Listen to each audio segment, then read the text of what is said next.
Thank you for joining me, your boy JG from the KLIQPOD, with our amazing wrestling podcast, the #1 podcast yet to be found out. So with that being said, as you know, we're here on a Tuesday night, and what do we always do on Tuesday? We go ahead and review SmackDown. So with that being said, what did we find out today? 4 nights before the world's greatest Rumble. What did we find out? Was there anything really to find out? Is the world's greatest Rumble considered a pay-per-view even though it's really not? What's going on here, guys? This to be discussed and more right after the intro.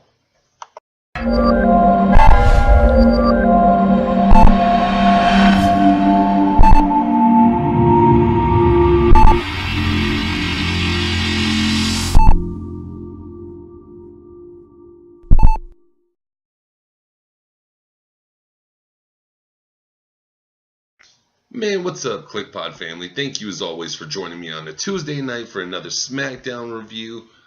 I'm your boy, JG from the KLIQPOD. While you're watching this video, why don't you go ahead, look down below, give it a like, subscribe, leave some comments. Man, your opinion matters just as much as mine. And without yours being heard, man, mine will stay the same. Somebody tell me how I'm wrong. I have no problem accepting that. But with that being said, man, we ain't here for that. We actually here for this Tuesday night SmackDown review. So, what did we learn 4 nights out from the world's greatest Rumble? Well, tonight's show kicks off with Mr. MIZ, as it should, since he was the #1 pick, over to SmackDown with the brand new show. Well, same old show, just new show. MIZ TV on SmackDown. We've seen this before. To be completely honest with you, I was actually kind of interested in this. It started off pretty good. You know, he came out, did the usual Miz thing, talked about how he's going to beat Seth, Joe, Finn, which I pray to God he doesn't beat any of them. I actually pray that Samoa Joe wins, but we might draw something on Thursday that covers the whole show. But with that being said, his guest tonight is supposed to be Mr. Daniel Bryan. But guess what? Miz calls him out. Daniel, come on out. Unfortunately, at no point does Daniel come on out. Instead, we get the arrival of Mr. Big Cass. And Big Cass goes on this little tirade about how jealous he is of Daniel Bryan, pretty much when you read the undertone. They both medically cleared the same exact day. Unfortunately, the only thing you hear about is Daniel Bryan. You don't hear anything about Big Cass, man, which it should be. Are you kidding me, man? Daniel Bryan's absolutely amazing. Big Cass, I want to take a moment and let you guys know right now. So, I'm not a Big Cass hater. I try everything to want to like Big Cass. I really want to like Big Cass. But the problem is, he just doesn't do it for me. When he's sitting there talking, it just never sparks for me. I just want this man to find his niche, to find where he belongs. But unfortunately, he's not finding it, man. And I wanted, when it was him instead of Daniel that came out tonight, I wanted to be excited for it. I really did. He looked suited and booted, looked so good. I even have it written down that he was all suited up. Looking fresh, man. Gets down there, grabs the mic, and it just goes, dud. It's a dud. It goes dull. It's like, I'm Big Cass. Like, hey, little dude. Like, I can't do it. I'm not even going to try to impersonate it. It's just not good. Maybe this is a man who truly needs a mouth to assist him. At least teach him some ways on how to drop a decent or good promo. Maybe this man shouldn't talk and he should just be more of an ass kicker. With that being said, Cass came out because he said, he pretty much bailed the Miz out because the belt and Miz needed to get since Daniel Bryan was going to be there. Like I said, nobody even seemed to care about this whole segment, man, with the Big Cass. I don't know. It just completely fell short. Then we have Becky and Asuka walking through the backstage. Daniel Bryan's laying on the ground. Obviously, he's been attacked. Referees surrounding him, calling for more to come over. Go to commercial break. When we come back from a commercial break, Icconics in the ring.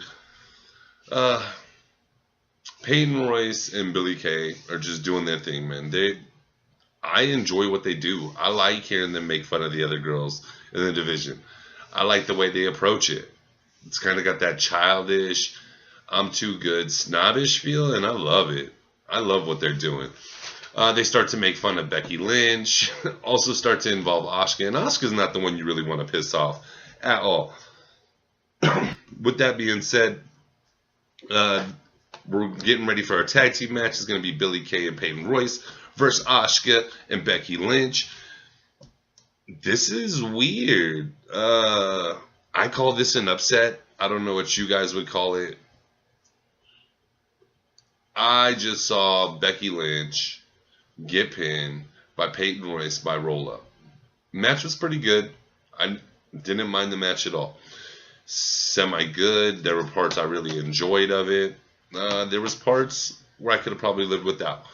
But the ending's probably what I could live the most without. I know that they're the newest call-ups. I don't have a problem with that at all. I love the call-up, as we've reviewed in the past. My problem is us consistently screwing Becky. Becky is literally living in a grave, guys. Anybody out there disagree? Man, we watched this amazing female wrestler, and she is literally buried right now. And that's unfortunate. We shouldn't have to see Becky Lynch in this position.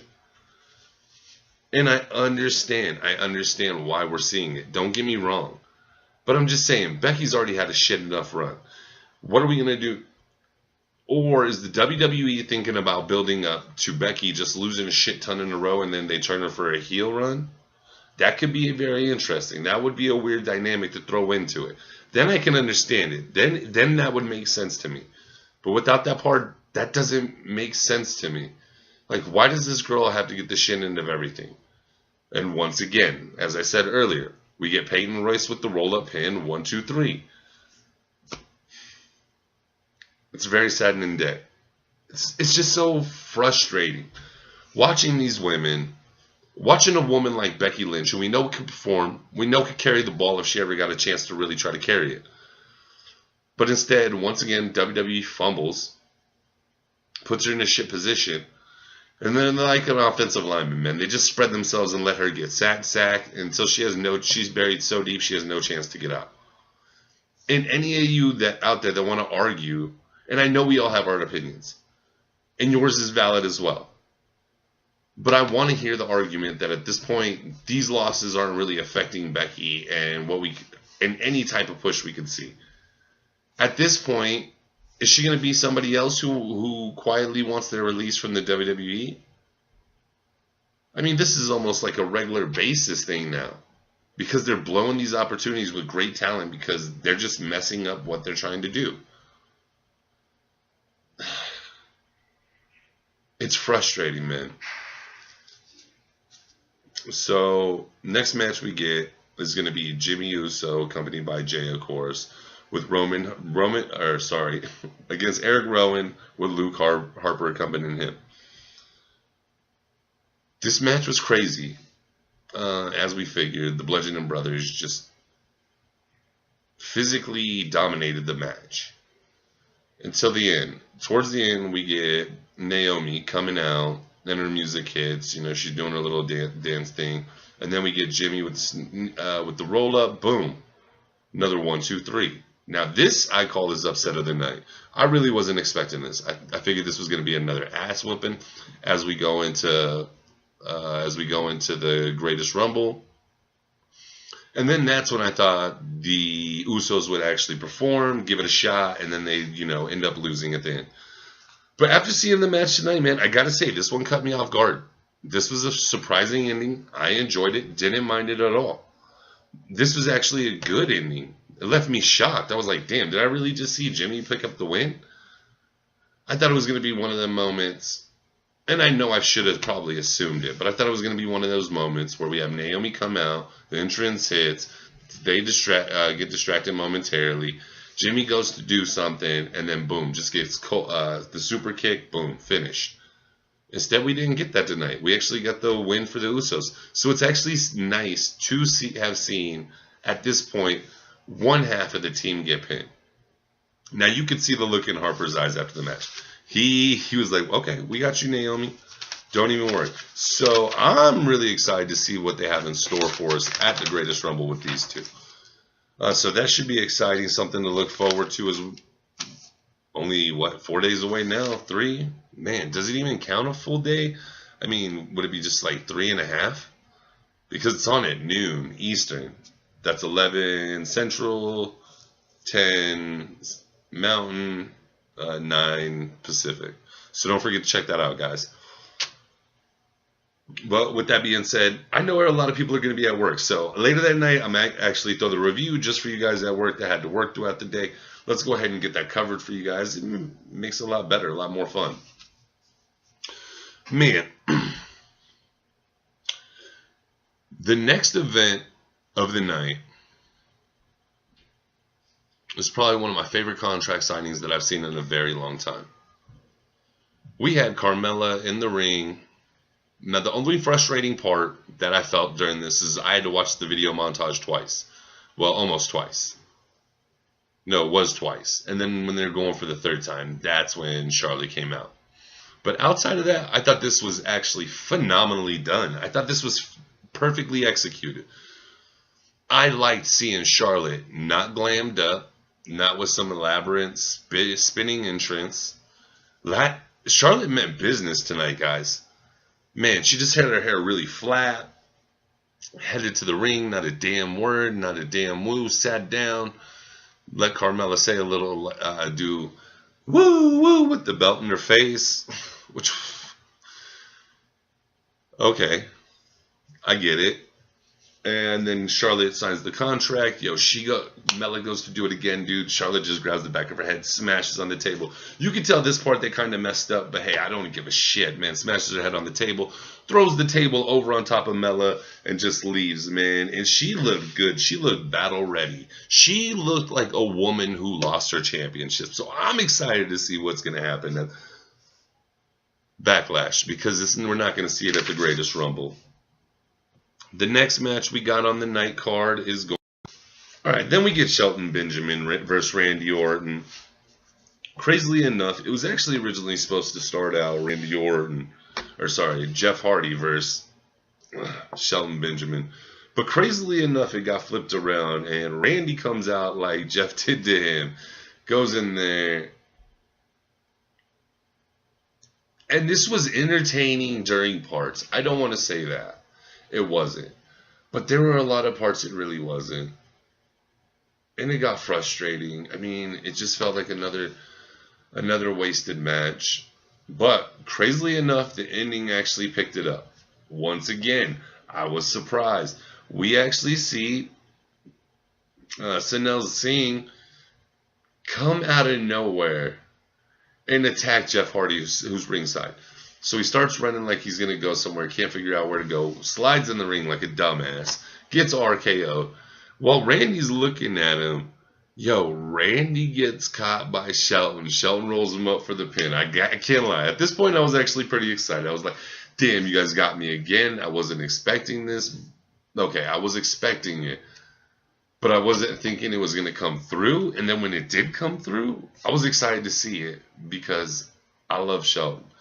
Randy, you're one of the greatest of all time. But it was nice to see Shelton get that roll-up pin, man. Maybe they got something in store for him. Likely that this is going to fall flat on its face and he's going to actually have no momentum coming out of this. But, dude, how cool would that finally be to see Shelton back in some title contention hype? I think that would be phenomenal. What do you guys think out there? Would you guys like to see Shelton Benjamin go on a little push, get a little push, go on a little run for the mid-card? Do you think he can bring prestige back to the United States belt? I think that would actually be perfect. I think that would be absolutely incredible. Shelton Benjamin, United States champion. It's got a ring to it. Think about it. Then we cut to a segment backstage with the New Day. They're promoting their new book, The Book of Booty. Bootios? Or is it Booty? I forgot now. But, I don't know, a little comical segment. What's new? We see the same comical segments every week, it feels like, from them. Not every week. They're semi-fresh, I guess. The Bar comes into this one talking about how they're going to win. The New Day don't even want them there. Barb proceeds to proclaim that they're going to win the titles, and then they'll be back on Raw. This part did make me chuckle. They all go, New Day take a toast to the bootios and wine glasses. And I don't know, just, I had a chuckle, but for the most part, I'm just sick of seeing all the comical shit from the New Day. I just want to see these cats wrestle. I want to see these dudes put on great matches. Instead, they wrestle once, twice a month as a tag team. Most of the time it's individualized. Or we get the tag team swaps like, how long are we going to sit through this? What else is in store for the New Day? Obviously, they're not going to be in title contention, hopefully anytime soon. I don't want to see them in title contention for any time soon. For fuck's sake, they've already had an opportunity how many times? Let's get some other new teams in there. We got enough teams on SmackDown. I swear it feels like SmackDown has all the teams, even though I know they don't. So, I don't know, man. The best part of this whole entire segment for me, honestly, was watching the club reunite. This was exciting, knowing that we were about to see AJ Styles, Carl Anderson, Luke Gallows. And how foolish of me, man, is I wanted to see them with Finn. I didn't even think about AJ for some reason. The whole time I was talking about it on previous episodes. Didn't even think about it. And now we've seen the club tonight. Makes me wonder what's really in store. Are we going to get another anti-hero AJ run? That would be so much fun, man. That would be so much fun. And we got a lot of segments from AJ tonight. Building up on this Nakamura story. And I like it, man. It's just entertaining to me. I enjoy it. I enjoy the story they're telling because I understand it. It's really good. I thought it got really good in the main event, but we're not there yet. I know. I'm jumping the gun. We are so close. Man. So next, remember at the beginning of the show, we did attack on Daniel Bryan. We cut back to him backstage in an interview. He says he's okay. Everything is just precaution. He'll be ready to go at Greatest Rumble. So, I don't know. I understand that since he's back, they're going to limit the time. But how hard is it just not to see this man wrestle right now? Knowing he wants to, you want to watch him. Man, I hope he's feeling all right, and that's not why he had to take some time off tonight. That would suck. But damn, it's good to see Daniel back. I don't care how long it's been. I don't care what anybody has to say that I'm still talking about it. I love it. It's phenomenal. Okay, yes, your opinion matters if you're not a Daniel fan. I happen to be. He grew on to me. It's a story that grew on to me. I wasn't before when he was getting the huge extreme push. I love the Authority. Of course, it included Randy Orton. Then we moved it to Seth eventually. But these are things I enjoy. Alright? Like, And then, man, yesterday I said Paulie is the best in the game on the mic. And yes, he proved it once again, saying a very similar promo to what we normally hear. He once again makes it phenomenal. He makes it breathtaking. He makes you hang on every single word, even when you know already what the next word's going to be. Like, you ever sit there and you're saying the promo with them, and you're actually saying similar words to what they're dropping because you've seen the promo enough, you can see it's just worded a little differently. That's how it never feels with Paulie. So tonight, we get Samoa Joe. God. What Samoa Joe is doing on the mic, people need to stop, take lessons. This man is teaching how to be a wrestler currently in the game and killing it on the mic. And don't get me wrong, I'm not saying there's ones that aren't. But for me, he is definitely in that top 5, if not top 3, of promos dropped. Period. In the game currently. Not of all time. And don't let me get crazy about that. I mean, that is freaking exciting, man. That's kind of scary. Sorry about that, guys. But that's so good. Like, I never want to see Joe a babyface. He's so freaking amazing as a heel. The work he does, the way he puts together a promo. Once again, saying basically the same shit over, but doing it with fire. Why can't everybody else in the locker room take example of this? Learn from them. Maybe have them help you. This is how you do it. Him and Drew McIntyre. Holy shit. Two of the best current wrestlers. And their promo game is top notch. I want to see these two go at each other. That would be a phenomenal bang down. Oh my God. Could you imagine it? The power of Joe. The intensity of Drew. Let's go. When Comets unite, kids. Man. Dreams, man. Dreams are meant to be had. So, now we get to the main event of the evening. Before we cover the main event of the evening, did the match itself live up to expectation? I enjoyed it. I felt there were only two spots, two time portions, that I really didn't enjoy in this match. Outside of that, they definitely kept a steady, if not upbeat pace. The moves were high and impactful, as you expect from everybody in this match. Not only that, the way it continued to tell a story. The story of AJ and Knock. Phenomenal. Phenomenal, man. So, not even match. Entrances start out with the club coming down. It was awesome to see these guys reunite. You can't even fib. If you guys are NJPW fans, you guys know exactly what I'm talking about. The club is amazing. I can't wait to... Hopefully the WWE lets them stay a stable, but not one where they're helping AJ. Let them stay a babyface stable.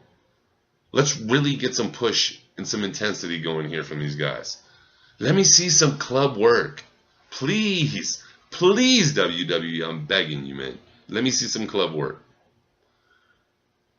So Aiden comes out. Aiden drops bars as he does. God, I love that intro.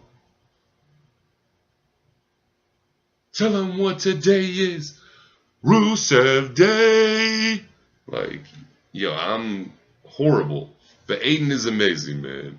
And the way it's just formulated and it comes out of his mouth. My hat's off, man. My hat's off. So Aiden's out there dropping bars, but what I notice is, man, was this crowd dead tonight? Because I mean, I really didn't even pay attention until this point. You guys know, usually I'm pretty interactive. I notice when the crowd just isn't there, isn't alert. They're not helping out what we need for the show. But watching this, Rusev Day got little to no pop at all. It was weird. Did WWE's plan work to kill the Rusev Day momentum? What happened? Why was the audience so quiet tonight? Is there something I missed? Guys, if you guys heard the audience not going at it tonight earlier in the show and you guys recognized it, let me know. I just didn't happen to notice until the Rusev Day match, and man, I was extremely bummed. I was extremely bummed. I thought we were going to get this big instant crowd pop, but no, instead, we don't. So, little to no pop. AJ comes out on fire, as always. Aiden and AJ are working together, and man, once again, I think I said this last week, I really enjoy the work they're doing together. It is intense. I love it. Man, let's see more of Aiden and AJ. Let's see more of these 6 men in combination matches. Really, I think this would be some amazing work. There's a lot of New Japan shit going on right there in this match alone tonight. So, wow, I didn't even think about that when I was watching it earlier, man. That's crazy, man. How far the WWE's came really with signings. Because we knew about how they were before, man. They would sign random talent, but for the most part, they like to build and create their own. Look at most of the talent they got now. It isn't even products they've grown. It's something somebody else has started, and they're just developing, taking it to that next level. Because you know every other promotion's here, whether we think the storyline's better or whatever. But Vince always proves that regardless, man, regardless of how much we like it, hate it, anything. WWE is always going to be more than anything else. And I don't think we're ever going to have that rival company that can even touch foot with Vince. And now Vince is taking all their talent. So where does that leave them? Even though I do think Impact is making some actually decent moves, guys. If you haven't seen what's going on over there, actually go check it out. Go see who the current champion is. Damn, that's crazy. But back to the actual goal. So, what I noticed through this match is the story they're telling is AJ is pissed. Remember, before Mania, what was Knox saying? That AJ lives and dies by his emotions. What do we see tonight? AJ was so distracted when he was in. Now, yes, they pulled out the win. But AJ was so distracted that he kept trying to attack Knox while he's like, so he'd do a move to his opponent, get a momentary break, and then he would attack Knox, and then he'd get attacked because he's too distracted. He's still messing with Knox. He needed to be focused on the match. Instead, he's focused on his heart, and he's trying to get a Knox when we're only 4 days away. I love the story. It's still going along with the same storyline, or the same story they were telling before Mania. So do you see how you guys do it? It's the little details, guys. It's the little freaking details, man. I don't know what else to tell you guys on this. We say it week in, week out. It's the details. And this is where details matter. With that being said, the club picks up the win. AJ Styles thinks he's going to get the upper hand on Shinsuke. Attacks him. Sorry. I'm messing up. The club did not get the win. Shinsuke gets the win. Kinshasa to Luke Gallows. 1, 2, 3. AJ Styles attacks Nakamura right after the match. For his troubles, he gets another nut shot. Once again, we're sticking with the story. Every time it's been the nuts, man, he's going to have some really swollen and sore nuts as we go into Friday. So as he attacks the nuts, he's setting up to go and, smash AJ with the Kinshasa.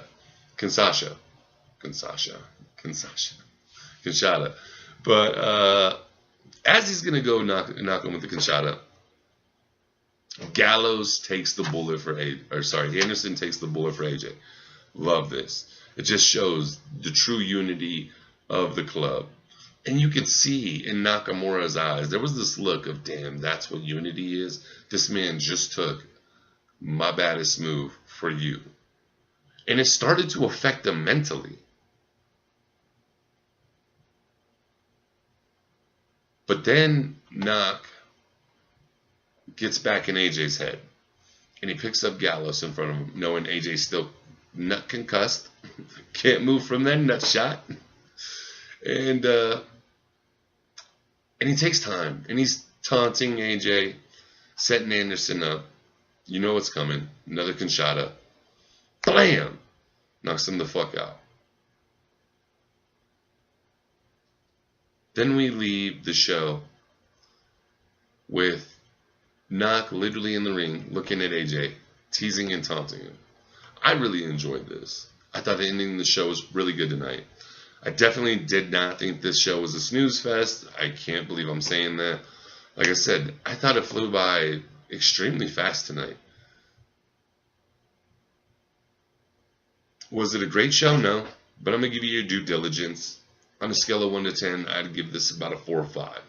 After what you've done recently, and this is a lot more improved. So thank you for at least finishing out this week before the Friday show with a semi-decent show. Guys, don't forget, World's Greatest Rumble, Friday, noon Eastern, 10 Mountain, 11 Central, 9 Pacific. Thank you for sitting to the end of the video with your boy JG. It's been an absolute pleasure as always. Go ahead and drop a like, subscribe, follow us on Twitter, @KLIQPOD, follow us on Podomatic, follow me individually on Twitter, @TheLegend958, follow us on Facebook. Just follow us everywhere. We're everywhere. Don't forget to check out Mean Dean's A through Z pay-per-views. Don't forget to check out him streaming on the Twitch channel. I'll be up and running tomorrow night on Twitch for at least an hour. So with that being said, guys, thanks for sitting with me. It's your boy JG. I'm going to get out of here. But as always, kick ass, take names, and peace.